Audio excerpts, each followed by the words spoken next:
听闻老爷和大小姐以及大明星塔瓦纳来了，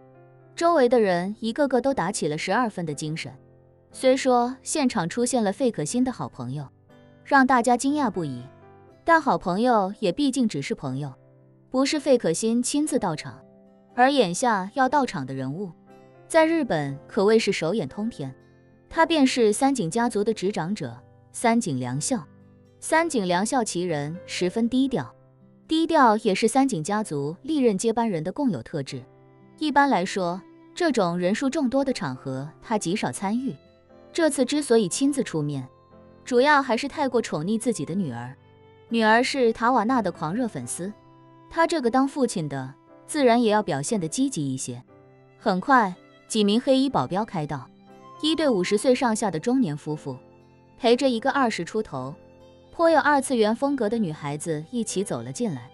跟在三人身边的是一对白人情侣，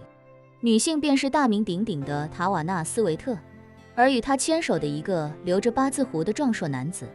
便是她的男朋友，职业棒球运动员崔佛肯尼迪。这5人一入场，场内的这些宾客便纷纷拍手鼓掌，甚至欢呼喝彩，甚至不少人已经激动地喊了起来。喊得最多的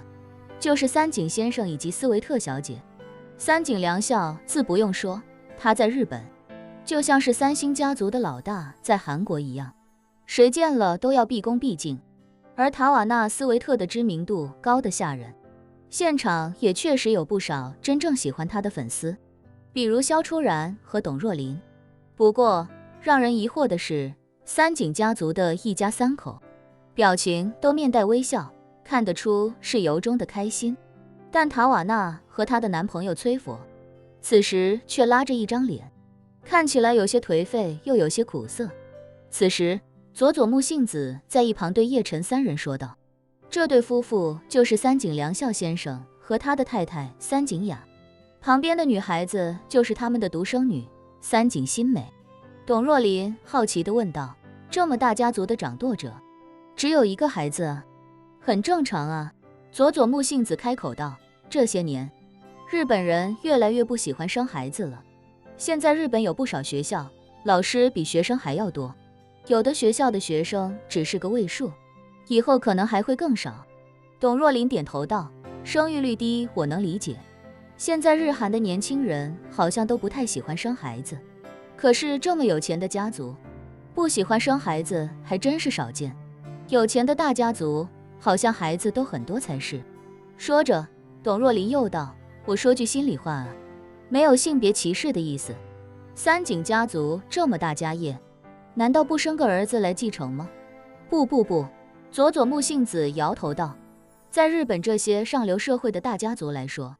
生儿子远没有生女儿来的合适，现在大家越来越喜欢女儿了啊。董若琳更是诧异，忍不住问，这是为什么？佐佐木幸子低声道，在日本没有儿子也不要紧，只要有女儿，女婿是可以入赘的，而且入赘的女婿会改为老婆家族的姓氏，这样一来不就等于有自己的儿子了吗？反正大家族的家业也不是给某个人的，入赘的女婿就算将来掌管了家族，也只是替他的儿子或者女儿掌管，家族会有严苛的法律确保家业在自家的姓氏中一代代向下传递。说着，佐佐木幸子又道，而且有儿子其实就跟买彩票一样，生儿子简单，但生一个有能力的儿子，尤其是生一个有能力执掌万亿家产的儿子，比买彩票的概率还要低。但招赘就不一样了，招赘的逻辑是，只要你有万亿家产的家业外加一个女儿，你就可以从千千万万个杰出男性里随便挑选一个做女婿，极少有人能抵御如此强大的诱惑。这就好像日本人常说的，生一个能考上东京大学的儿子难如登天，但招一个东京大学的女婿，只需要去东京大学闭着眼抓一个男生就可以了。董若琳不由讪笑，还能这样啊？佐佐木幸子笑道，这在日本是很正常的传统，所以很多大家族都是独生女，大名鼎鼎的伊藤家族也只有一个女儿。原来如此，董若琳不由轻轻点了点头。这时候以三井良校为首的5人已经来到派对现场的中央，正前方搭建了一个小舞台，是专门留给重要人物发言的。于是三井良校便在众人的簇拥之下登上了小舞台。登台后，便有人给三井良校递过去一支麦克风。三井良校接过之后，便微笑道：“非常感谢大家光临今天的派对。今天我们有幸邀请到了美国著名的女歌手塔瓦纳斯维特，她的才华让我这个从不追星的人都叹为观止，更是让我的宝贝女儿崇拜不已。请大家用最热烈的掌声欢迎她来到东京。”三井良校的话音一落，现场掌声雷动，所有人都看向塔瓦纳斯维特以及他那个看起来油油腻腻的小胡子男友。塔瓦纳斯维特看似有些艰难的向众人挤出一个微笑，开口道：“谢谢，谢谢大家，也谢谢东京。”奇怪，董若琳不禁嘀咕道：“我怎么看塔瓦纳今天好像不太高兴呢？”是哦，萧初然也点头说道，看起来好像强颜欢笑的样子，是不是跟三井家族有什么不开心的事情？怎么会？佐佐木幸子低声道，这次三井新美邀请塔瓦纳和她的男朋友住在自家庄园，这个待遇可是非常高的，就算是很多大人物都没机会住到三井家。这次三井家族因为三井新美喜欢塔瓦纳的缘故，对塔瓦纳的一切接待和服务都是超高规格的，这要是还能让他不开心，那就太离谱了。就算是美国的众议院院长来东京，也没他这个待遇。董若琳不禁八卦道，那会不会是跟男朋友吵架了？你看他整张脸都是向下的，一看就是特别颓丧，一点都提不起精神。也可能是男朋友跟别的女人聊骚被他发现了。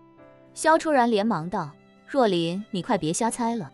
那些谣言都是这么被人无端猜出来。董若琳嘿嘿笑道，我这不是好奇吗？他每一场演唱会的劲头都可高涨了，不应该在演出前这么颓废啊，